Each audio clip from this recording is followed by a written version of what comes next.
வணக்கம். முதல் செய்திக்காக நித்யா. கொள்ளிடம் ஆற்றில் குளித்த மாணவர்கள் நீரில் மூழ்கி பலி.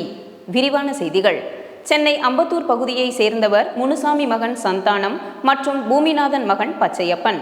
இருவரும் 11ஆம் வகுப்பு படித்து வருகின்றனர்.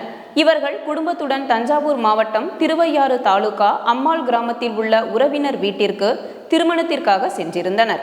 இந்நிலையில் நேற்று பிற்பகல் 12 மணி அளவில் சந்தானம், பச்சையப்பன், கல்லூரி மாணவர் தீபக் மற்றும் உறவினர்கள் சிலர் இருசக்கர வாகனத்தில் அரியலூர் மாவட்டம் திருமானூரில் உள்ள கொள்ளிடம் ஆற்றில் குளிக்க சென்றுள்ளனர்.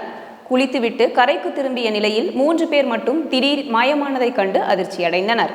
இதுகுறித்து அவர்கள் அளித்த தகவலின் பேரில் வந்த போலீசார் மற்றும் தீயணைப்பு வீரர்கள் ஆற்றில் இறங்கி மாயமான மாணவர்களை தேடும் பணியில் ஈடுபட்டனர்.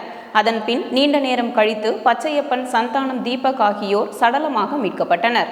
இதையடுத்து 3 பேரின் உடல்கள் பிரேத பரிசோதனைக்காக அரியலூர் அரசு மருத்துவமனைக்கு அனுப்பி வைக்கப்பட்டது.